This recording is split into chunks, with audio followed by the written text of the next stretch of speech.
किसान साथियों नमस्कार। आप सबका स्वागत है एक और नई वीडियो में। किसान भाइयों, आज का यह वीडियो आप सब के लिए बहुत इम्पोर्टेंट होने वाली है, क्योंकि आज के टाइम में जो खेती है वो आधुनिक हो चुकी है और आज के जो युवा किसान हैं वो आधुनिक तरीके से ही खेती करते हैं।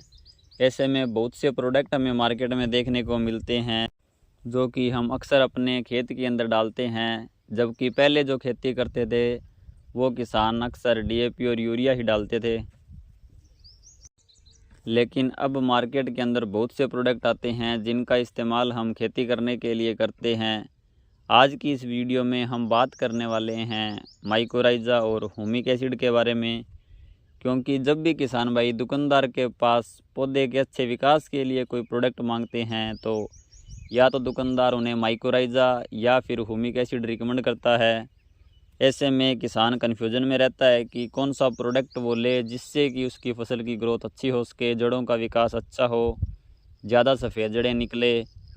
तो इसलिए किसान भाइयों, आज हम इन दोनों प्रोडक्ट के बारे में चर्चा करेंगे इस वीडियो में, जिससे आपको यह कन्फर्म हो जाएगा कि आपको कौन सा प्रोडक्ट अपने खेत के अंदर डालना चाहिए, जिससे हमारा खर्च भी बचे और पौधों का विकास भी अच्छा हो।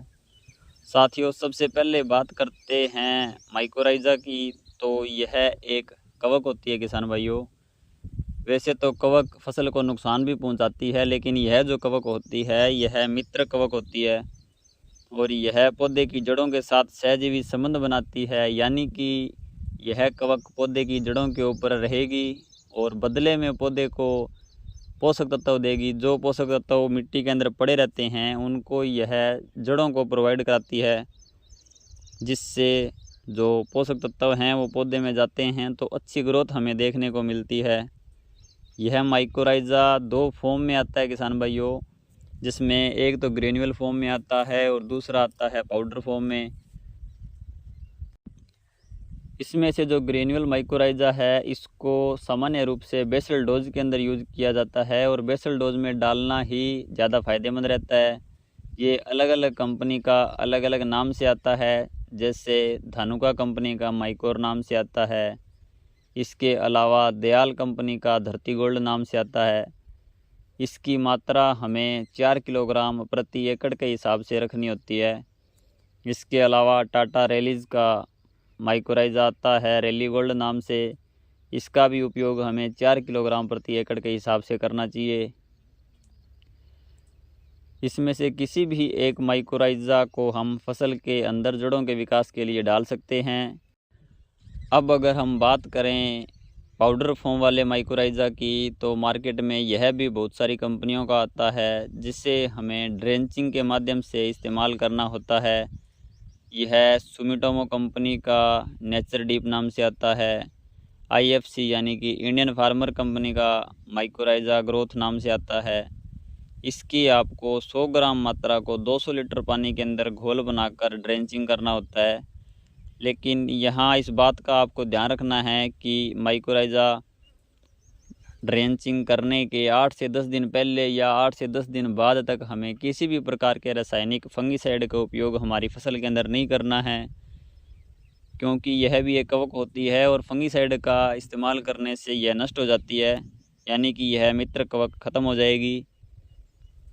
किसान साथियों, ये तो बात हुई माइकोराइज़ा के बारे में। अब बात कर लेते हैं ह्यूमिक एसिड के बारे में। ह्यूमिक एसिड भी एक प्राकृतिक तत्व है। इसको जब मिट्टी में डाला जाता है तो यह मिट्टी सुधारने का काम करता है, यानी कि जिस मिट्टी में आप इसे डालेंगे वहाँ की मिट्टी उपजाऊ होगी, मिट्टी की जल धारण क्षमता बढ़ जाएगी, मिट्टी का जो पीएच है वो भी न्यूट्रल होने लगता है, जिससे उस मिट्टी के अंदर सफ़ेद जड़ों का विकास बढ़ जाता है और जल धारण क्षमता बढ़ने से फसल के अंदर लंबे समय तक पानी की कमी नहीं आती है।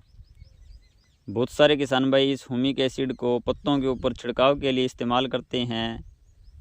इससे उनका मानना है कि बढ़वार अच्छी होती है और फसल के अंदर हरापन आता है।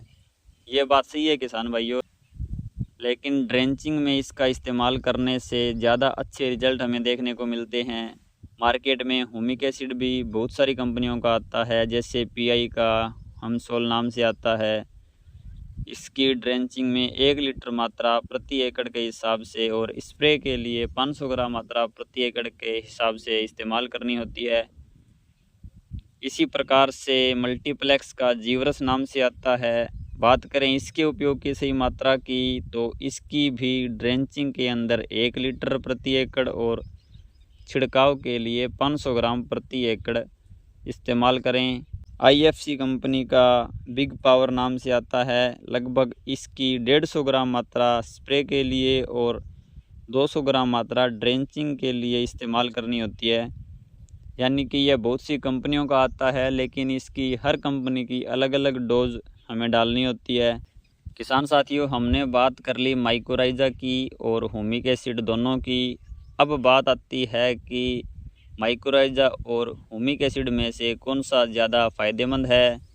तो माइकोराइज़ा ज़्यादा फ़ायदेमंद रहेगा किसान भाइयों, क्योंकि यह मिट्टी में अनुकूल वातावरण मिलने पर बढ़ता रहता है, जबकि ह्यूमिक एसिड में ऐसा नहीं है।